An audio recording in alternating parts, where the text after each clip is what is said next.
água. Tem gente que nem, né, se preocupa, mas eu não me preocupava. Mas enfim, eu me assustei.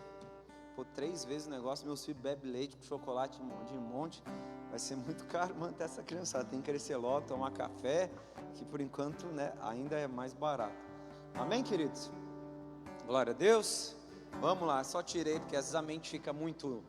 Sim, aí a gente vai para um monte de lugar que não deveria ir. O ser humano, ele é dotado de algumas características e isso basicamente se torna o ditador de ritmo ou condutor da nossa existência. Nós basicamente somos movidos por desejo. Isso não quer dizer que é algo lascivo ou pecaminoso. O desejo é vontade, ele é amplo e pode se envolver em qualquer área. O ser humano, ele é movido por intenções, ou seja, o desejo ele produz intenções, ou é uma vontade, é uma ação produzida por um querer interno. Eu quero e o querer me leva a fazer. Então, desejos. O ser humano é movido por intenções e em alguns momentos nós também somos movidos por resposta. É como se a gente agisse de maneira instintiva, não pensamos exatamente no que está acontecendo, mas respondemos de maneira instintiva a um evento. Isso pode ser bom ou ruim, dependendo da circunstância, mas esses 3 elementos são norteadores, eles acabam falando por nós ou definindo a maneira que nós fazemos as coisas. E como o ser humano é de alguma forma afetado por essas 3 características, basicamente a nossa existência se move ou ela se finda, não que ela termina, mas ela é definida pelo nosso anseio ou pela nossa vontade de satisfazer desejos, intenções e também, quando nós nos movemos instintivamente, aos nossos instintos. Quando a gente está com muita raiva e quer de alguma forma expressar essa raiva, às vezes é um instinto movido por uma situação e não um desejo e nenhuma intenção. O ser humano acaba construindo a sua história para que de alguma forma esses 3 elementos possam ser equilibrados, e esse equilíbrio normalmente é produto da sua realização ou da sua satisfação. Satisfazendo um desejo, você consegue suprimir ele, ou seja, ele já não te incomoda mais e você continua a sua vida. Havendo uma intenção, você realizando aquilo que você intenta no seu coração ou planeja, você consegue se sentir satisfeito. E em momentos de fúria, raiva ou algum outro tipo de sentimento que a gente pode definir como instintivo, quando você consegue torná-lo palpável ou externá-lo, você também entende que você está satisfeito, ou isso equilibra as suas emoções e te dá certa estabilidade. Por consequência disso, a jornada humana, ela sempre vai ser conduzida em direção à satisfação ou próprio prazer. Nós queremos estar satisfeitos. E dentro de uma política moderna em conceitos humanos, né, nas ideias que a gente vê nessa pós-modernidade ou pós-cristianismo, você vê que é muito colocado e afirmado de forma constante que o homem tem que encontrar o seu prazer ou a sua satisfação, entendendo que a nossa satisfação é até um elemento sagrado, é algo que tem que ser observado como nós observamos a obediência a Deus ou o entendimento da vontade divina. A vontade do homem também se construiu como algo sagrado e que deve ser satisfeito. Por consequência disso, a gente começou a criar ferramentas. Não que a gente gerou novos recursos, mas nós nos apropriamos de recursos antigos ou de ferramentas já existentes que de alguma forma podem ser utilizadas para a satisfação desse prazer, dessa vontade, dessa fome, desse anseio humano, pessoal. E nós acreditamos que essas ferramentas devem ser usadas porque na mente comum a satisfação humana ela é prioritária, porque nós temos que calar e de alguma forma abrandar esses desejos. Nesse ponto nós começamos a ter um grande problema. Não que ser movido pelos desejos não seja, porque dentro do aspecto bíblico todo indivíduo que é movido pelo seu desejo, na verdade ele é movido pela carne. Então quando você entende que o indivíduo é movido pelo desejo, não é apenas a vontade de algo, é a sua natureza humana que deseja algo. Então quando a Bíblia acentua desejos, ela fala na verdade da nossa natureza humana. E lembrando que o desejo, ele não é apenas lascivo, pecaminoso no sentido sexual ou algo semelhante. Desejar é todo o querer humano, natural. Eu quero algo. Quando você vê o texto de Eclesiastes, por exemplo, e você vê várias afirmações de Salomão, você nota que ele trata como um querer humano e, por consequência disso, algo superficial, sem sentido, realizar, construir, aprender. Ele fala que o desenvolvimento intelectual é bobagem. Por quê? Porque ele apenas existe nessa terra, ele não é transcendente, ele não caminha para a eternidade. Ele apresenta esses desejos ou esses impulsos, essas ambições humanas como coisas sem valor. E antes que você diga, o pastor acabou de afirmar que eu não devo estudar, eu vou reiterar para você não querer usar o que eu falei contra mim. A afirmação de Salomão não está ligada a aprender, ela está ligada a aprender e derramar esse aprendizado apenas nesse mundo. Ele não propõe e nem conduz à eternidade. Aí você faz um contraponto no Novo Testamento que diz o quê? Quer comais, quer bebais, quer façais qualquer coisa, façais todas as coisas para a glória de Deus. Por quê? Porque quando você faz para a glória de Deus, há sentido eterno. E quando há sentido eterno, há valor naquilo que você faz. Se você aprende com um propósito eterno, é valioso. Quando você aprende só para você se sentir superior aos outros, é vaidade, e vaidade é desperdício de tempo e não vale nada. Juntar dinheiro para quê? Para dividir, para multiplicar, para servir pessoas, isso tem valor. Juntar dinheiro para você se sentir que é rico e se sentir superior é perda de tempo. Você gastou todos os dias da sua vida em busca de algo sem valor. Então, para entender conceito de valor, o que é eterno é valioso, o que é terreno não é valioso. Por isso que satisfazer desejos é tão perigoso, porque o indivíduo que satisfaz os seus desejos, ele define a sua existência. A minha existência está limitada a essa terra. Só que, quando eu aprendo, e essa ideia é multiplicada de forma massiva, através de todos os meios de comunicação, todas as ferramentas de linguagem, e eu começo a perceber que existem pessoas comprometidas a me ensinar a satisfazer os meus desejos, eu, de forma processual, começo a acreditar que eu preciso estar satisfeito. Então o que eu faço? Eu começo a acessar esses recursos e tentar aplicar esses recursos na minha vida. Para quê? Para que eu fique bem, para que eu esteja bem e me veja satisfeito nas minhas vontades. Só que quando a gente faz isso, na verdade, a gente se apresenta muito próximo do que o texto bíblico afirma que seria o final dos tempos. Porque todo indivíduo no final dos tempos, quando eu digo todo indivíduo, aquele que não vive a vontade de Deus, ele vai buscar algo que possa satisfazer os seus anseios. Logo, a Bíblia fala, tendo como que comichões no ouvido, ele busca alguém que lhe diga algo que lhe seja prazeroso. Por quê? Porque ele entende que essa pessoa vai oferecer para ele um recurso ou uma ferramenta que vai satisfazê-lo, seja por conta daquilo que é ensinado, ou seja, o aspecto apenas intelectual, seja porque ele lhe ofereceu uma forma de atingir o que deseja. Quando a gente fala de pessoas que motivam, o que é um motivador? É alguém que te faz acreditar em algo que você quer e te convence que você é capaz de alcançar isso. Isso é um motivador. Ele te faz acreditar que você vai conseguir alcançar aquilo que você quer. E ele diz que tem ferramentas para isso. Aí você vai para a internet, existe uma infinidade de pessoas que afirmam de maneira categórica que eles podem te oferecer uma maneira de alcançar aquilo que você quer. E não importa o segmento, se você quer vender mais, existe alguém que te afirma que pode te ensinar a vender mais. Se você quer vender mais na internet, se você quer ser mais feliz, se você quer fazer qualquer coisa, ganhar dinheiro sem trabalhar, existe de tudo.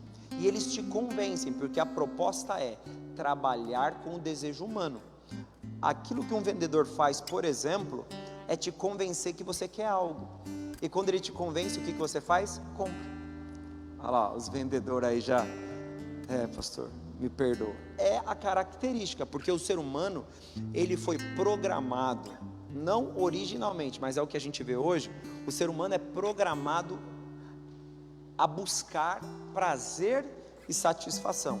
E é nesse momento que, biblicamente, a gente vê que o caminho já foi feito para que haja um governo direto que vai conduzir a humanidade em direção que a gente chama de Apocalipse, o conceito escatológico. Mas antes disso, dá para a gente tentar salvar um ou outro a partir de uma mensagem ou da apresentação de uma verdade. Por quê?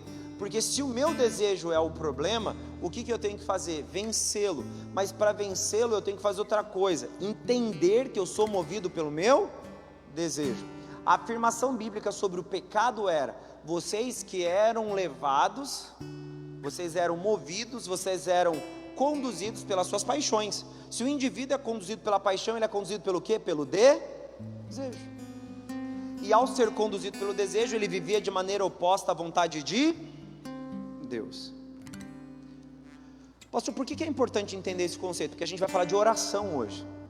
Oi, vai falar de oração? Vai. E eu quero ajudar vocês a vencer um problema que muita gente tem na oração. Qual é o maior problema de uma oração?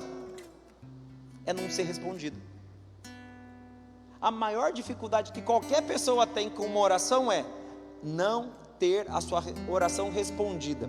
E é normal, quando você não tem a sua oração respondida, que você projete àquele que torna ela real o problema. Minha oração não foi respondida porque Deus, minha oração não foi respondida porque talvez o Senhor, e talvez nesse processo você questione a capacidade de Deus de tornar real aquilo que você orou. Só que o problema da oração não é o Deus que realiza, é aquele que pede, porque existe dentro da compreensão da oração alguns conceitos ou apontamentos que já deixam claro que nem toda oração é respondida. E basicamente, para a gente ser bem superficial no início, as orações não são respondidas quando elas apenas apontam ao desejo pessoal. Quando uma oração não tem um indicador eterno, Deus não a responde. Quando o indivíduo, dependendo da situação, escolhe buscar a Deus e essa oração não tem um apontamento eterno, ele não vai responder, seja por conta do pecado cometido ou por conta da própria forma que foi pedido. Basicamente, esse problema da oração, ele se resume naquilo que eu iniciei pregando nessa noite. Todas as vezes que o meu desejo se torna o objetivo central, é bem provável que eu tenha dificuldade de ter as minhas orações atendidas, porque Deus não vai considerar os meus desejos. Porque no fim, só para você entender, uma oração, ela não é a resposta para aquilo que você deseja, ela na verdade é a resposta para aquilo que Deus provocou em você. O indivíduo que ora, ele foi provocado por Deus a orar por algo, e não apenas apresentou a sua demanda para Deus. Essa provocação pode ser a compreensão de que Deus é todo poderoso e pode realizar algo, e quando Ele responde a essa oração, se confirma o poder que Ele possui e se testemunha àqueles que estão em volta esse grande poder, ou simplesmente Deus escolhe que você ore para que você seja um agente de interferência, não que você é o que realiza, porque na verdade quem realiza é Deus, mas você é a voz que vocaliza a vontade de Deus, e também ao fazer isso, traz testemunho ou confirma a grandiosidade desse Senhor, porque no fim de toda essa história, o grande objetivo de Deus é fazer o quê? Que pessoas se convertam. Então quando eu começo a perceber que os meus desejos são um problema, então eu tenho que fazer uma primeira reflexão. Não é sobre a oração que pode ser respondida e que não pode, mas quem é o indivíduo que ora. Então eu gostaria que você abrisse a sua Bíblia, por favor, querido, em 2 Timóteo capítulo 4, a gente vai ler no verso 2 até o verso 4.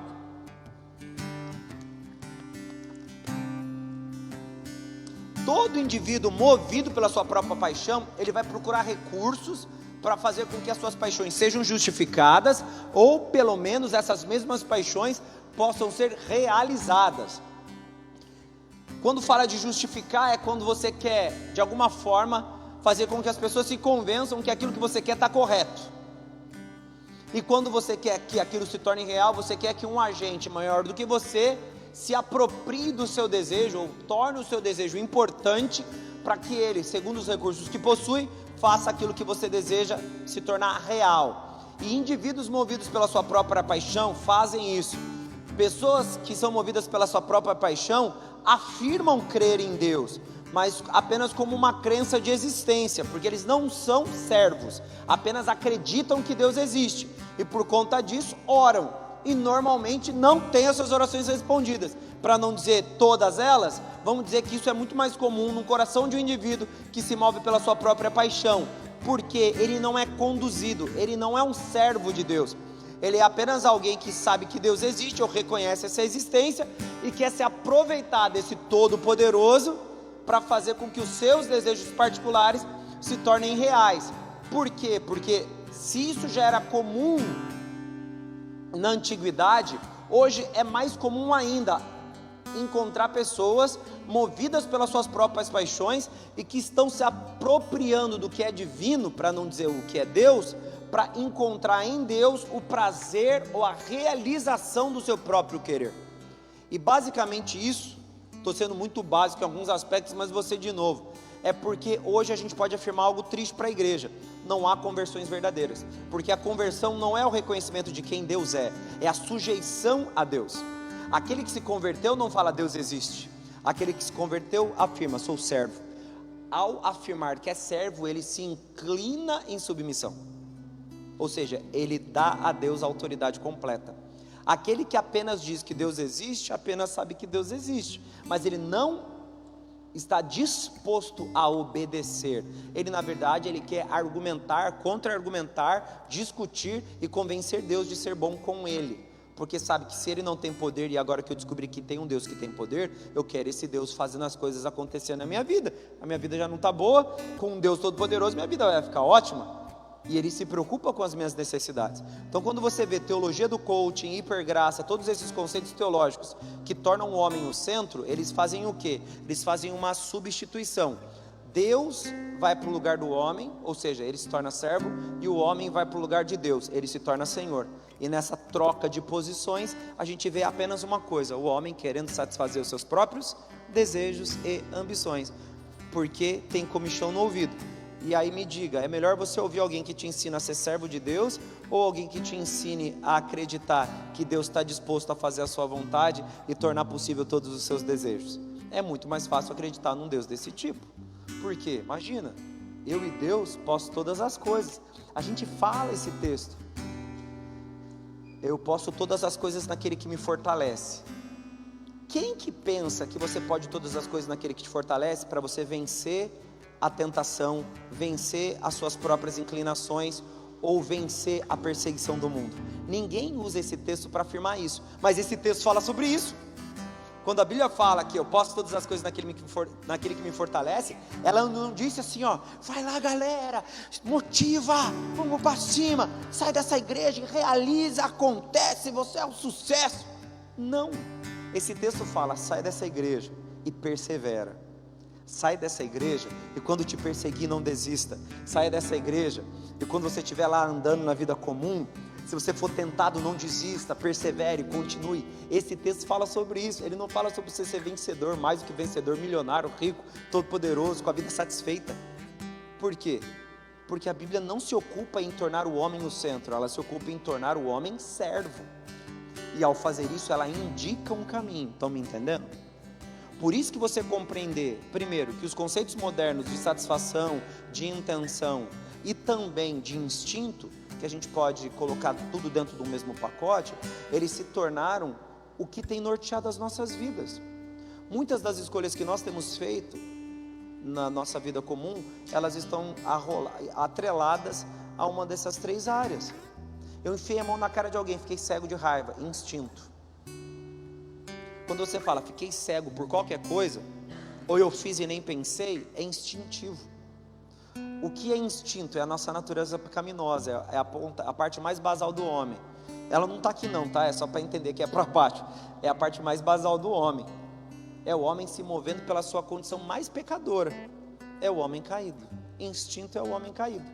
Porque se você é movido pelo seu instinto, você não pensou. Se você não pensou, você não se mostra realmente capaz de discernir entre carne e espírito. Então quer dizer que você ainda se move pelas suas próprias paixões, que são pecaminosas. Está entendendo? Amém ou não? Então toda a historinha que eu contei no início, para vocês entenderem isso, para depois a gente falar de oração. Tá tudo certo? Não compliquei a vida de vocês? Tá tudo bem, vamos lá, até o fim, em nome de Jesus, amém? No final fica mais fácil. Torço eu, né? Olha o que diz o texto, 2 Timóteo capítulo 4, versículo 2. Que pregues a palavra, enches a tempo e fora de tempo.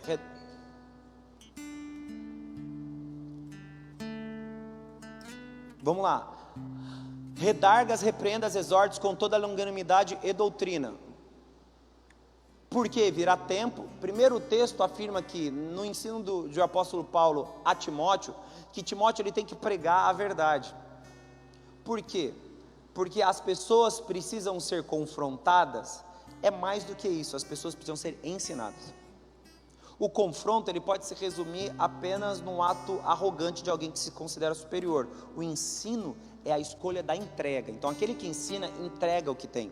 Aquele que apenas se mostra presunçoso, coloca o outro indivíduo numa posição de inferioridade e ele sobe na escala e se coloca como superior. Então todo o que ensina, ele tem que fazer isso de forma muito responsável. Por quê?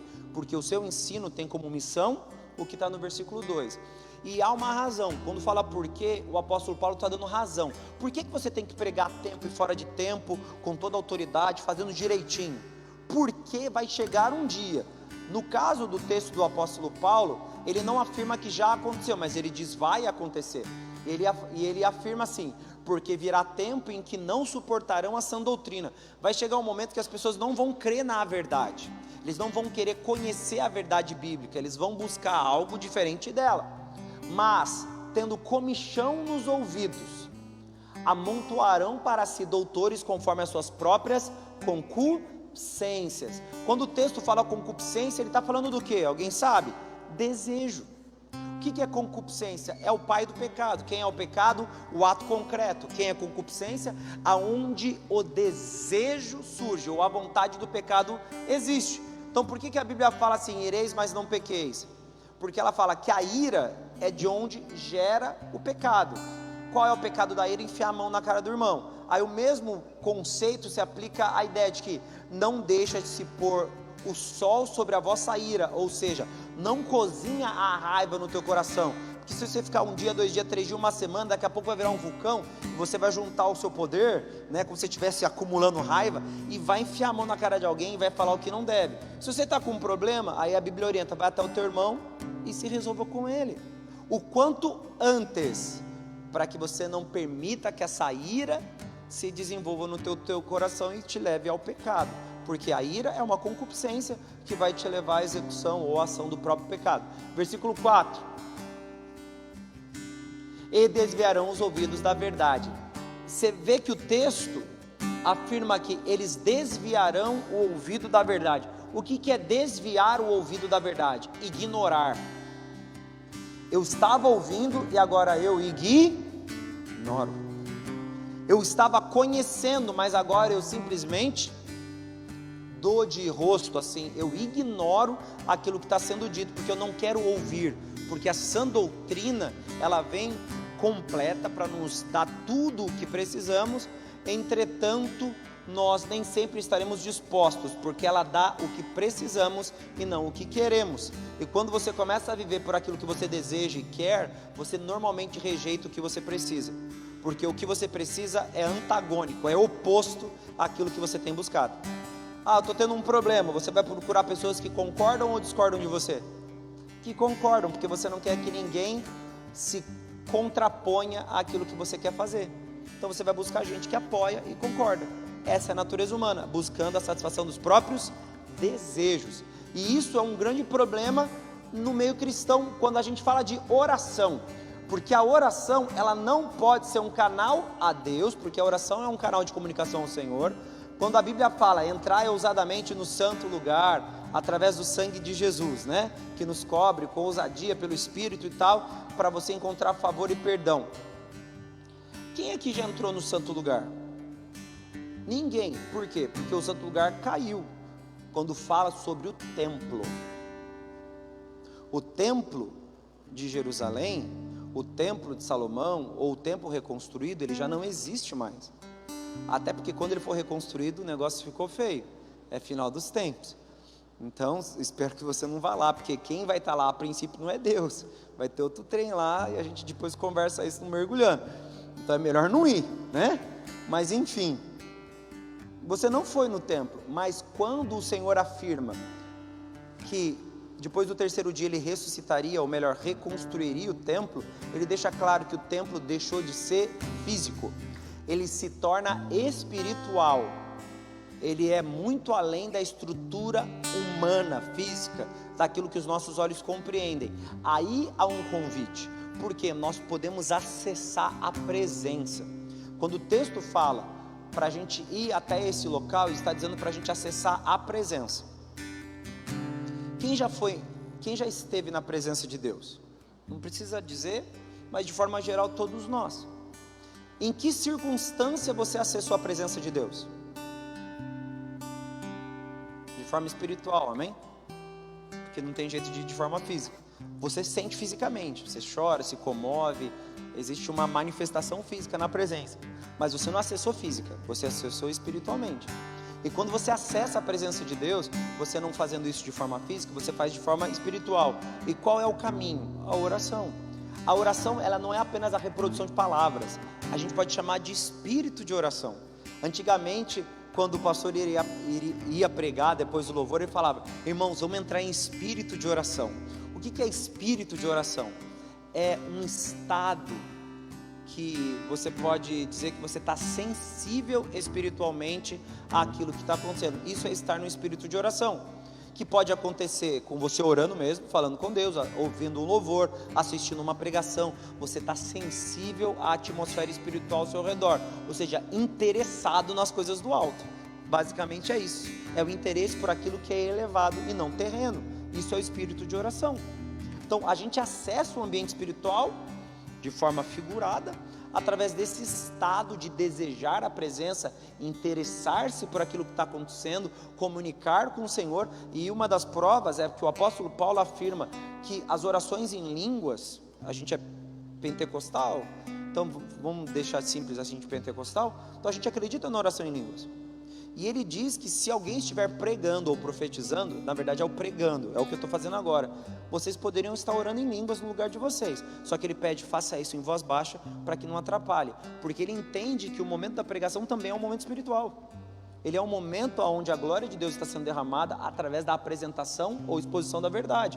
Esse ambiente, ele pede um espírito pronto, ou um espírito disponível, que é o espírito de oração, porque isso nos leva à presença de Deus. Por exemplo, você ouve uma pregação e Deus fala com você, não é o pregador que falou, é o Espírito de Deus. Ele comunicou com o seu coração algo, te ministrou, você saiu ministrada do culto, é o espírito de oração. Então a gente tem que ter sempre essa disposição, esse querer, esse anseio, essa sensibilidade. A gente tem que estar até vulnerável para a presença de Deus. Só que para isso acontecer, você tem que ter o que? Em mente que a vontade dele é maior do que a sua. E quando você não está interessado na vontade dele? A pregação só é importante para você quando ela satisfaz algo que você questiona, ou ela responde uma pergunta, ou ela supre uma carência, ou ela satisfaz um desejo. Se a pregação não conseguir cumprir esse papel, ela não é útil. E então você não veio ouvir a palavra de Deus, você veio esperando que Deus concorde com você, e Deus vai satisfazer o desejo que você possui. A Bíblia fala que Deus satisfará o desejo do meu coração. Qual coração? O antigo ou um novo coração? Se você falar que é o antigo, me perdoe, Deus não está aqui para falar com você antigamente não. Então você não precisa nem ter se convertido. Ele fala no texto que Ele vai trocar o teu coração e vai colocar um novo coração. Recebi um novo coração do Pai. Quem é das antigas já ouviu esse louvor. Coração regenerado, coração transformado, coração que é inspirado por Jesus, conduzido, guiado, direcionado, porque você se tornou servo e não Senhor. É isso que você tem que entender antes de fazer uma oração qualquer. Amém ou não? É triste, mas é amém, porque mesmo que você não goste, me perdoe, mas eu estou lá de Timóteo do apóstolo Paulo, estou pregando a todo tempo a sã doutrina. Para quê? Porque quando vier o tempo que vocês vão dar umas rabiadas, começar a ver uns pregador bom lá na internet, no YouTube, todo mundo segue, para você não cair nessas falácias aí de Satanás e não desviar da verdade da palavra. Não, mas ele fala tão bem, ele fala na minha alma, fala no meu coração, eu chorei até. Não, chorar eu chorei por várias razões e nem sempre eu estava certo. Então chorar não é algo que afirme a presença de Deus, né? Então é apenas emoção, e a emoção humana é enganosa, porque o coração do homem engana. Eu tenho que ter essa clareza, porque eu quero que vocês sejam homens e mulheres de oração, com orações respondidas. Quero que vocês falem, pastor, tem um testemunho para contar. Então conta, porque isso edifica a fé. Não é, pô, a igreja é boa. Não, isso edifica a fé dos que não creem. Sabia disso? Qual é a melhor, o elemento mais importante da tua oração respondida? É aqueles que ainda não conhecem a Deus, porque quando Deus faz algo na tua vida, eles vão ter que ver Deus realizando, e quando eles vêm, eles têm que se sujeitar à existência, e depois de sujeitarem à existência, eles podem ser movidos a um relacionamento. Então quebra-se o conceito. Deus não existe, existe sim, Ele fez algo em mim que você não pode explicar. Aí você pode introduzir o Evangelho e pregar para Ele. Então as suas orações têm que ser respondidas. Amém, queridos? Só que para você ser respondido tem que fazer direito, né? Não é fazer faculdade, porque ia demorar. Mas dá para a gente começar hoje e fazer a oração direito e começar a ter uma jornada de orações respondidas. Abra a tua Bíblia em Tiago capítulo 1, no versículo 13.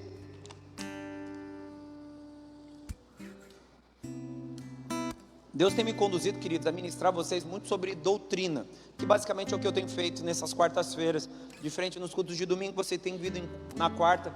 Deus, Ele tem me trazido de novo, como Ele já fez há muito tempo atrás, usar as quartas-feiras para trazer fundamentos espirituais, que vão ser as bases para aquilo que vocês vão viver com o Senhor nas diferentes áreas, e aí sim, com o Senhor explorando mais profundamente esses fundamentos e te levando a experiências profundas. Então recebe, retém isso de forma positiva, guarda no teu interior, porque isso pode ser uma fonte, pode ser uma boa base para coisas que vocês vão viver daqui para frente. Amém? Abra a tua Bíblia, por favor, em Tiago capítulo 1, versículo 13. Bruninho está atrapalhando, hein, André? Tiago capítulo 1, versículo 13. Ninguém sendo tentado diga, de Deus sou, porque Deus não pode ser tentado pelo mal e a ninguém. Um ponto importante é que não há argumento que você possa utilizar que possa de alguma forma mover Deus a se submeter a você. Esse texto diz que Deus não pode ser tentado, e o conceito de tentação aqui se aplica ao mal, mas você pode entender também que Deus não pode ser mudado. Não há nada no homem que pode provocar em Deus algo que o leve a alterar as suas intenções.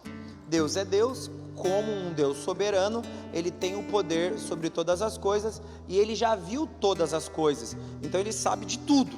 Onisciência, onipresença, onipotência, os conceitos oni de Deus estão presentes, o que faz com que a gente não acredite que Deus é um Deus limitado.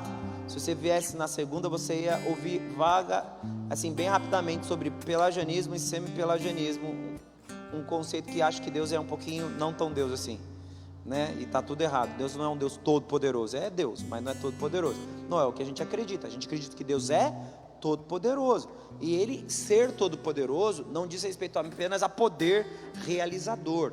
Deus, Ele é mais inteligente, Ele sabe tudo, Ele está em tudo. Deus é tudo, acima do homem, muito acima do homem, fazendo com que ninguém aqui possa de alguma forma tentar manipular Deus a seu favor. Só que aí entra um porém. Quando você é movido pelo seu desejo, o que você quer fazer? Manipular a pessoa. Então você aprende a fazer isso quando era bebê, você aprende a fazer isso quando você casa. Primeira lição que um dos dois aprende no casamento é: como eu vou fazer com que a minha vontade aconteça nessa casa? Porque normalmente o casal não está aberto para criar uma nova estrutura, uma nova sociedade, usando um pouquinho de cada um. Normalmente é uma disputa para ver quem que é dominante. Não é sobre autoridade, sobre nada disso, é sobre dominância psicológica, emocional e de comportamento. Então normalmente o casal começa as tretas, porque na verdade um quer dominar o outro, e cada um se utiliza do recurso para manipular o outro. É muito comum na vida conjugal de jovens casais. Quando a gente amadurece, a gente vê que era uma perda de tempo, mas no começo a gente faz isso porque a gente quer continuar sendo dominante. A gente faz isso sempre no âmbito natural, e a gente acredita que é plausível fazer o mesmo no âmbito espiritual, porque nós acreditamos que os nossos desejos devem ser satisfeitos. Eu quero que a casa, eu quero que a comida, eu quero que o costume da casa, eu não gosto de ter na porta, eu não gosto de não sei o que, eu não gosto de não sei o que, e você quer sobrepor a cultura familiar do seu cônjuge e convencê-lo. A gente faz isso. A gente faz isso com um amigo, tenta de alguma forma se sobrepor ao amigo. A gente faz isso, é da nossa natureza, só que isso tem que ser quebrado, porque isso diz respeito à nossa natureza caída. Então, antes de você começar a fazer umas oraçõezinhas dramáticas, Senhor, se você não, até chama de você, se você não fizer o que eu quero, eu vou abandonar a igreja. Eu não vou perguntar, porque talvez você já tenha feito uma oração desse tipo, mas é muito comum. Não, vai lá, eu fiz uma oração, e a gente ouve, na igreja que eu congreguei antes, eu ouvia coisas assim. Não, eu fui lá, ousado, né? Falei para o Senhor, Senhor, se o Senhor não fizer, eu, sei lá, não vou fazer tal coisa, não vou mais para a igreja, vou para o mundo. Se o Senhor não me der tal coisa, e Deus me deu, porque Deus não quer que eu vá para o mundo, esquece. Azar seu se você for para o mundo, quem vai para o inferno é você, não Deus. Então vai para o mundo, vai para o inferno, vai para onde você quiser. Deus não mudou, só você que se deu mal na história. Então, não, mas eu acredito que a gente tem que pôr Deus na parede. Malaquias lá fala que se Deus não fizer, na verdade aquilo lá é tipo, Deus está sendo sarcástico. É tipo, Deus não tem poder para fazer isso. Não é que você vai ter o direito de botar a mão na cara de Deus, Deus tem que me abençoar porque eu estou dando dízimo e oferta. Ali a ideia é, vocês não estão plantando, vocês não estão colhendo, sua vida está uma desgraça, não chove, não acontece nada, e os campos estão secos. Quem é que dá vida a Deus? E a planta e todos os animais são seres vivos. Aí eles falam, ó, se Deus não fizer isso, você pode cobrar. Na verdade Deus fala, chove, não chove, fertilidade. E ele foi, e aconteceu, e se cumpriu, porque naquele período de Malaquias, você tem que ler Malaquias, mas os outros profetas para entender a história, né? Mergulhando Antigo Testamento, porque está tudo interligado lá. Neemias e Esdras, é a mesma coisa, eles aconteceram ao mesmo tempo. Neemias e Esdras eram contemporâneos, eles viveram no mesmo tempo histórico. Malaquias, ele vive a extensão daquele período. Então está tudo junto, tá? Então não vem achar que eu posso botar a mão na cara de Deus. Você não pode, e você não vai fazer nada que vai convencer a Deus. Pastor, tá bom, eu não posso fazer nada? Não pode. Abra, só para atrapalhar a Andressa, porque eu sei que é o mais difícil, Jó, capítulo 38, no primeiro verso. Eu gosto muito desse capítulo, porque ele deixa claro aonde cada um está na história.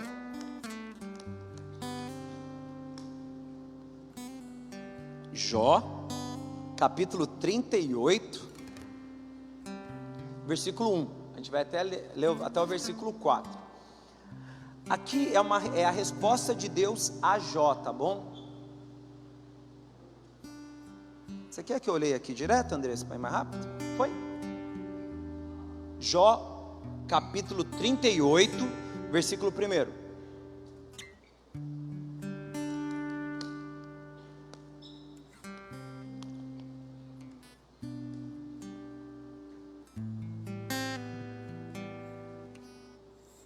Vou ler aqui, queridos, porque ali tem um probleminha no sisteminha ali, e atrapalha achar só o Jó.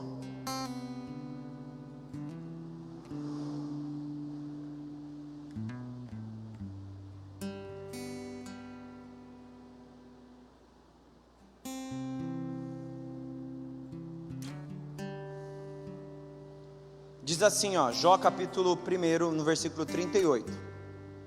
Depois disso o Senhor respondeu a Jó de um redemoinho e disse: quem é este que escurece o conselho com palavras sem conhecimento? Agora cinge os teus lombos como homem e perguntar-te-ei, e tu responde-me. Onde estavas tu quando eu fundava a terra? Faze-me saber se tens inteligência. Quem lhe pôs as medidas, se tu sabes? Ou quem estendeu sobre ela o cordel? Na verdade, aí o texto vai seguindo e Deus põe Jó no seu lugar. Bota no verso 1 para mim, por favor, Andressa. Aí mesmo. Depois disso o Senhor respondeu a Jó de um redemoinho. Vamos lá? Versículo 2. Versículo 3. Versículo 4. Onde estavas tu quando eu fundava a terra? Deus, ele faz um questionamento. Por quê? Porque Jó começou a se sentir no direito de questionar Deus. E Deus se deu ao trabalho, porque ele se deu ao trabalho, porque não precisava, de responder Jó. E ele diz o que para Jó? Aonde é que você estava? Quem é você na fila do pão? O pessoal que joga a bola fala: jogou aonde?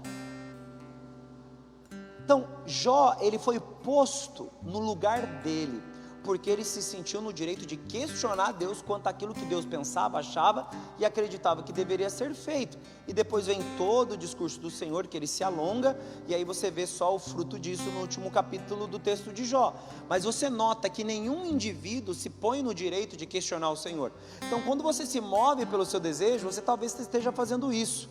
Então, uma oração não respondida, ela na verdade configura na boca daquele que ora ou pede até um ato de insolência, de insubordinação. Muitas das vezes, ao orarmos de forma errada e equivocada, nos vemos no direito de falar com o Senhor ou questionar sobre temas ou questões que não está no nosso foro de autoridade. Por isso que parte da vida cristã não é crença, é fé, porque fé é uma segurança baseada em uma esperança futura naquilo que Deus está oferecendo. E a crença é um modelo sistemático, estruturado, que é perigoso, porque se transforma em algo impessoal, meramente mecânico, e não pode ser. Por isso que a fé é espiritual. Nós não nos movemos por vista, mas nos movemos por fé, porque nós não somos prisioneiros do que é visível, mas sim somos esperançosos a partir daquilo que é invisível. E uma oração, ela tem que compreender isso, porque senão você está fazendo sacrifício de tolo, você está chorando às madrugadas, ficando rouco, e Deus não está recebendo sua oração. E quais são as condições ou situações bíblicas em que essas orações não são respondidas? A primeira delas eu quero ler com vocês no Salmo 66, no versículo 18.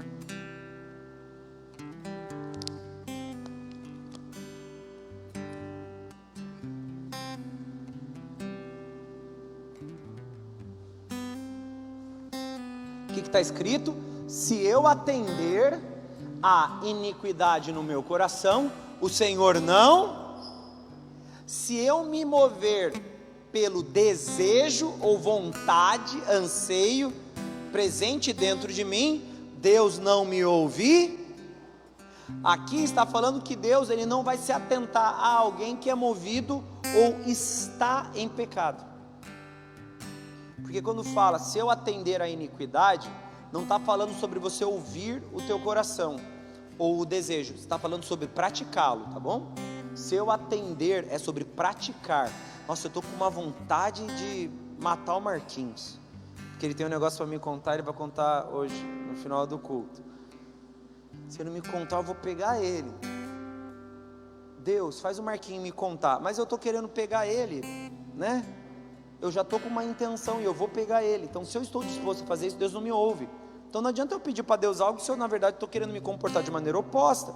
Então, Deus, ele vai ignorar, porque você está se movendo pela paixão da sua alma, ou a intenção maligna do seu coração, também chamada como iniquidade ou concupiscência. Então, ali, parentesco muito próximo.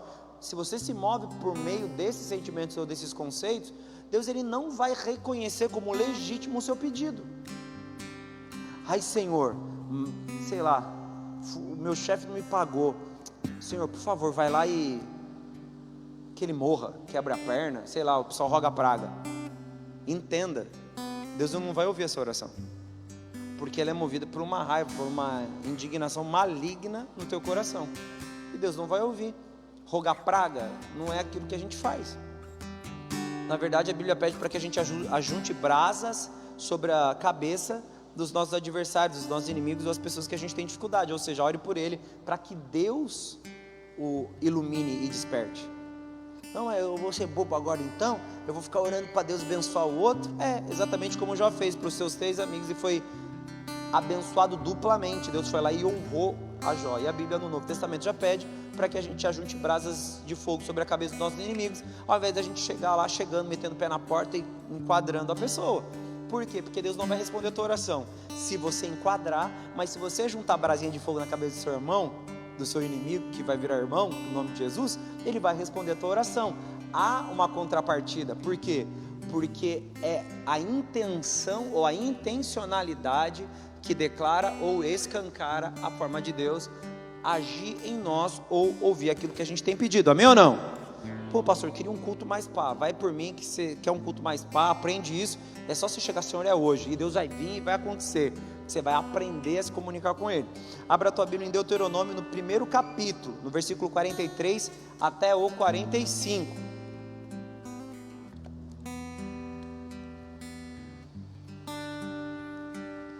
Olha, porém, falando-vos eu, não ouvistes, antes fostes rebeldes ao mandado do... Aí você vê que a pessoa está rebelde. E vos ensoberbecestes. A gente fica altivo, sou bom. E subistes à montanha, se comportou de forma oposta. Vamos continuar lendo. E os amorreus que habitavam naquela montanha vos saíram ao encontro. Então quer dizer o quê? Fizeram de forma diferente daquilo que Deus havia pedido. Os amorreus que eram inimigos lhes foram ao encontro. Logo, deu ruim, vai acontecer um negócio ruim ali. E perseguiram-vos como fazem as abelhas, e vos derrotaram desde Seir até Hormá. Então eles se deram mal, foram lá, vamos fazer, vamos lá e tal, não sei o que, foram lá apanhar, fugiram, perderam a guerra. Tornando, pois, vós e chorando perante o Senhor não ouviu a sua voz, nem vos escutou. Eles apanharam, e é aquele pior, sabe aquela pessoa que apanha, depois vem, eu apanhei, mas fez tudo errado, apanhou porque quis. Deus falou, beleza, então, azar seu. Não, o Senhor vai lá e vinga a gente, pega esses amorreus e bate neles. Sabe quando você vai pedir para o mais forte que você, te protegendo uma briga que você criou? É exatamente isso que eles fizeram. E Deus fez o quê? Tenho coisa mais importante para viver do que me preocupar com essas besteiras que vocês estão fazendo. Deus, Ele não se importa, Deus, Ele se importa. Só que antes de qualquer coisa, a obediência é um preceito que não pode ser discutido. Porque a obediência traz vida. Quando a Bíblia fala, sujeitai-vos, ou submetei-vos, ou se colocar debaixo, honre o seu pai, é tudo a mesma coisa. Para que se prolongue os dias da sua vida, é a mesma coisa que eles disserem. Ouçam seus pais, eles já passaram pelo caminho que você está correndo. Ele está te ensinando a como não cair no buraco. Se você ignorar aquilo que seus pais estão dizendo, você vai cair no buraco. Seus pais talvez já caíram no buraco, e eles estão te dizendo como não cair nele. Então ouça, porque eles já ralaram muito o joelho, já quebraram muito o braço, sofreram muito por não terem tido ou a obediência ou alguém para instruí-lo. Mas agora eles estão passando experiência para que vocês não sofram, ou seja, prolongue o dia das suas vidas. Não é sobre viver mais, eu não vou ficar doente, não é nada disso. É sobre aprender a partir do aprendizado daqueles que te precederam. É sobre isso. Honrar pai e mãe para que se prolongue, é se sujeite, obedeça, não vai ser teimoso, não vai fazer as besteiras igual fizeram eles aqui, porque senão vai vir a galera, vai pegar vocês de pau, depois meu pai me ajuda. Eu falei, eu não vou ajudar ninguém, ninguém mandou. Por que você fez? Eu falei para você não ir. Uns pais raízes fazem isso. Eu não falei para você 3 vezes? Por que você foi lá? Machucou? Fica aí agora. Os pais raízes fazem isso. Não é muito comum hoje em dia. Ai, coitadinho, ele só me desobedeceu todos os dias e machucou, vamos proteger, coitado, né? Uma coisa é uma coisa, não. Uma coisa é uma coisa e sempre vai ser a mesma coisa. Não tem essa conversa. Mas enfim, o mundo mudou, a gente está com uns problemas de educação de pais e filhos. A Bíblia já orienta, por quê? Porque nem Deus ouve a oração de alguém que se ensoberbece. Ensoberbecer é insolência, eu vou desrespeitar a sua vontade. Foi isso que eles fizeram. E o que Deus fez? Ignorou a orar. O que Deus pediu para você fazer? Deus mandou eu fazer tal coisa, pastor. Você fez? Não. A Bíblia te mandou fazer tal coisa, você fez? Não. Mas vou orar, eu fiz tudo ao contrário, mas Deus agora vai ter piedade de mim. Não, você foi desobediente, Deus não vai ter piedade nenhuma. Você vai ter que lidar com a situação. Aprenda a suportar, você vai aprender a ter outra coisa, resiliência e paciência, e não oração respondida. Depois que você aprender a obedecer e passar por esse momento, Deus vai voltar a responder, porque você vai obedecer. Conceito de obediência. Abra a tua Bíblia, Tiago capítulo 1, no versículo 6 e 7. Amém, queridos? Vocês estão entendendo? Amém ou não? Estou me esforçando, estou tentando ajudar vocês não baterem a cabeça aí, fazendo as orações, perdendo tempo, sacrifícios diversos e nada acontece. Peça, porém,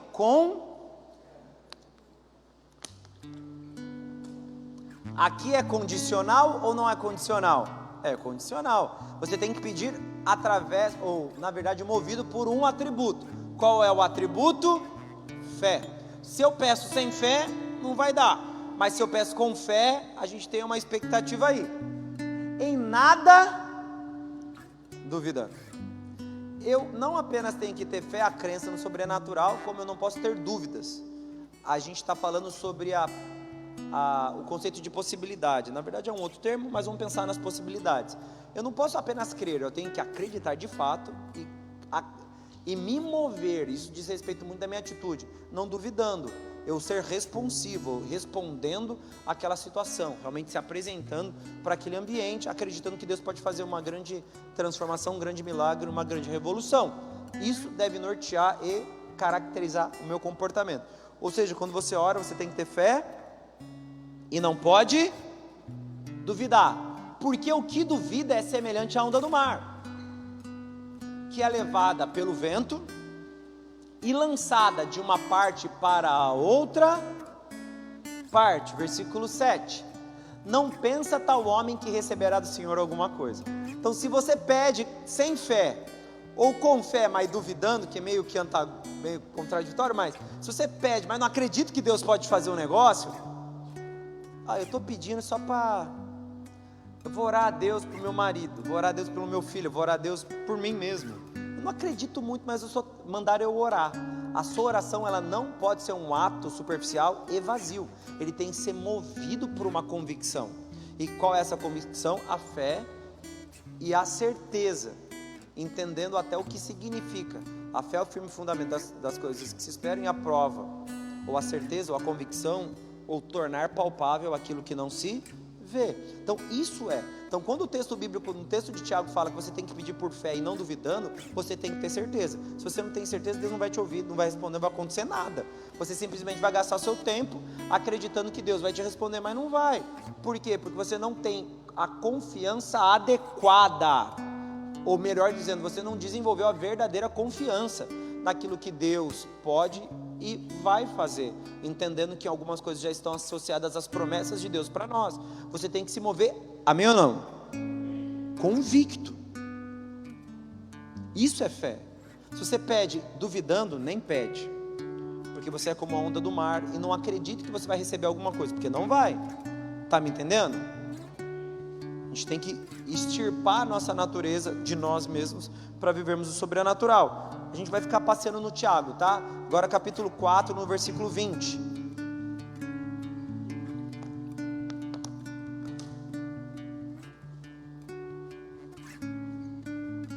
(20) 4:20.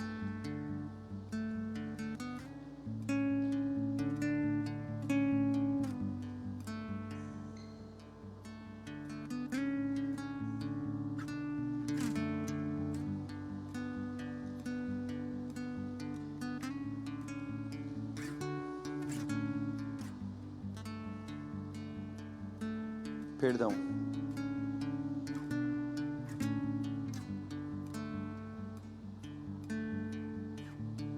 É 4:2 mesmo. Eu coloquei um 0 por alguma razão que não existe, porque não tem versículo 20.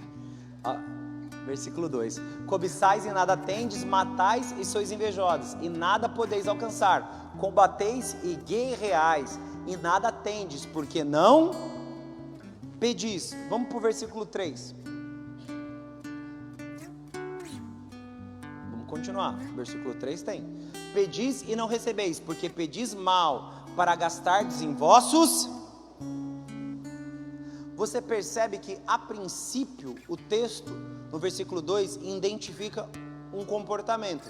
Vocês fizeram, aconteceram, tentaram, lutaram, esbravejaram, vocês até se esforçaram, só que ele não caracteriza qual foi o alvo quando você lê ele de forma isolada. Depois, no versículo 3, você percebe que todo esse esforço foi feito para algo exclusivamente ligado ao prazer daquele que busca. Aí, o texto, a carta, a epístola de Tiago já mostra que aquele que se comporta assim, ele não tem as suas orações respondidas, porque essas ações foram movidas pelas suas próprias paixões. Só que quando no versículo 2 o texto diz que nós não pedimos, ele demonstra que não apenas o indivíduo, como aquilo que estava sendo pedido, não concordava com a vontade de Deus. Então, ao invés de eu ter lutado, eu tinha que ter pedido? Não. Ao invés de você ter lutado, você tinha que entender o que Deus tem e como Deus age, o que Ele oferece para você, para que você possa pedir. Então, na verdade, eu tenho que olhar para dentro de mim e fazer essa busca interna, para que depois eu externe o meu desejo. Porque parte dos nossos pedidos são egoístas, e eles não têm razão de ser. Eles são apenas desejos ou a nossa vontade de melhor conforto e segurança para nós, mas que não representa e nem manifesta a vontade de Deus. É apenas alguém que quer viver uma vida um pouco melhor. Pastor, mas isso não é justo.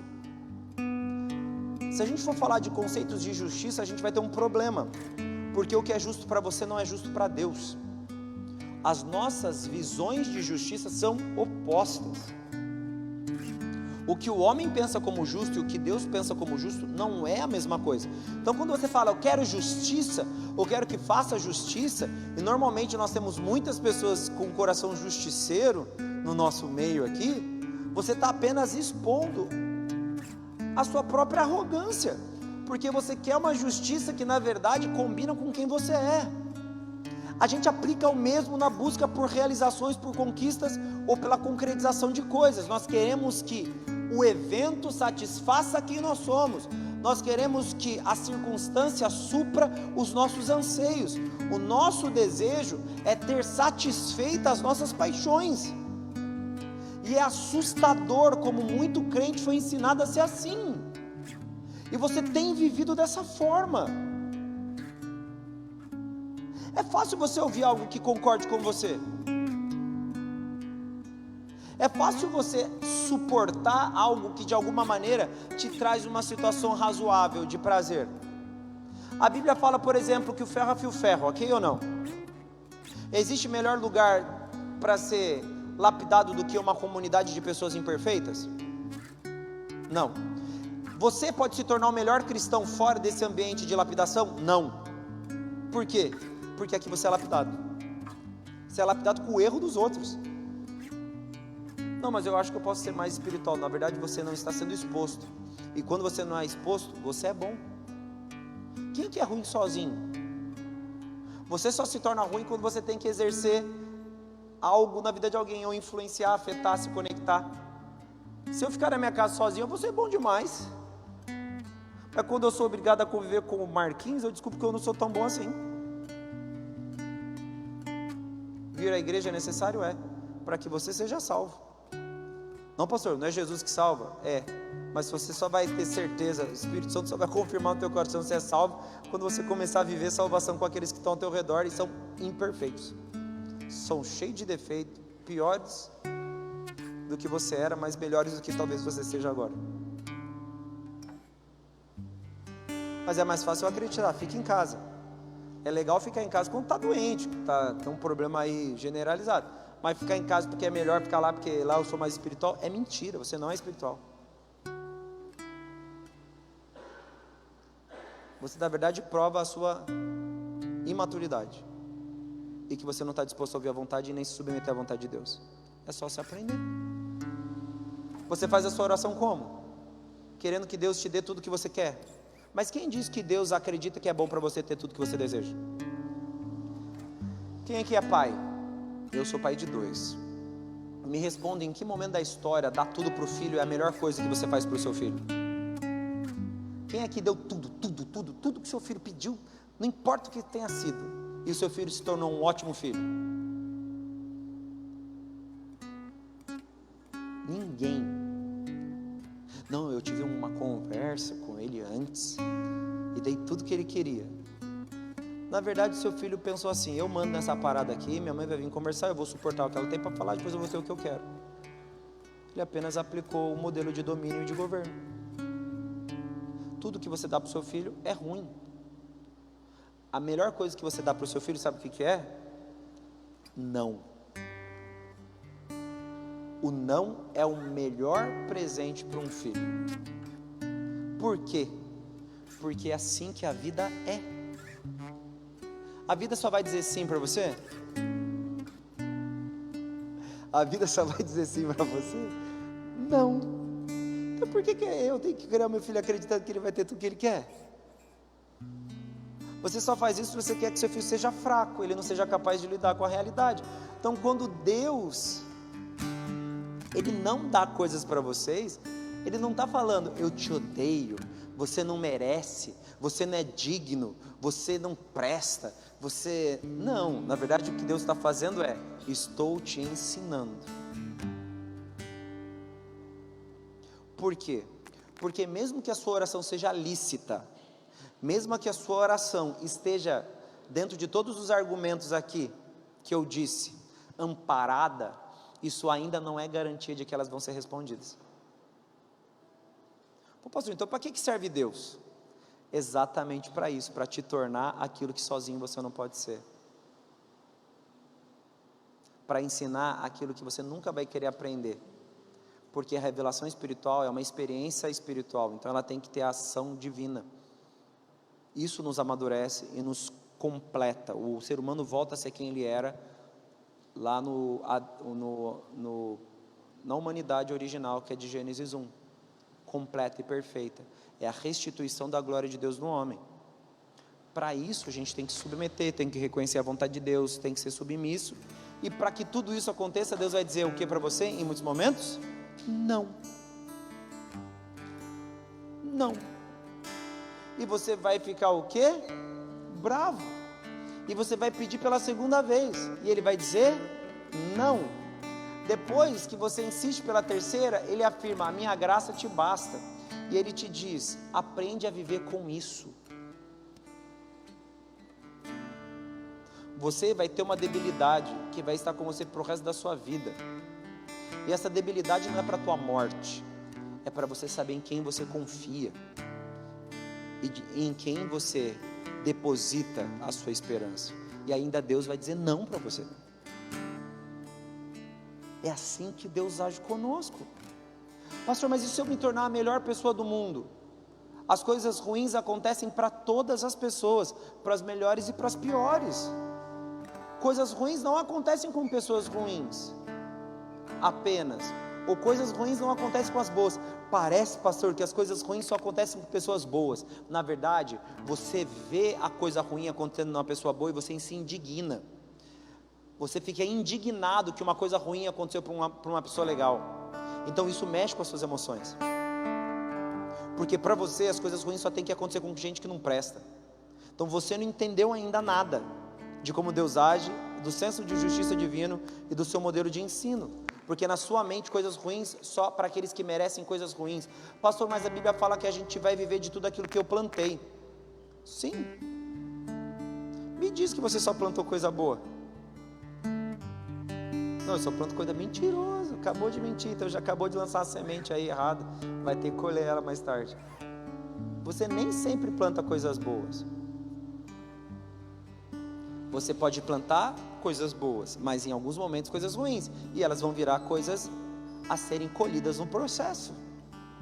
E você vai ter que lidar com isso, vai ter que viver com isso, vai ter que vencer isso, vai ter que continuar. E Deus continuará sendo poderoso, gracioso, pronto para ouvir, não tardio. O Senhor, Ele não retém as coisas, Ele é objetivo. As mãos dEle não estão recolhidas, nem os ouvidos tapados, mas Ele é Pai. E como um bom Pai, Ele não dá tudo aquilo que nós queremos. Mesmo que a gente tenha aprendido toda a lição, mesmo que a gente acredite que mereça, Deus ainda não nos dará tudo aquilo que nós queremos. Por quê?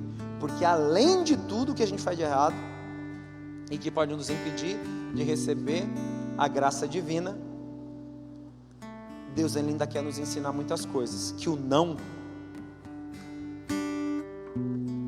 se torna o único recurso que Deus tem para nos dar todo o conhecimento espiritual necessário para que a gente amadureça. Então esteja preparado. Primeiro, para fazer as orações corretas, para que Deus as responda.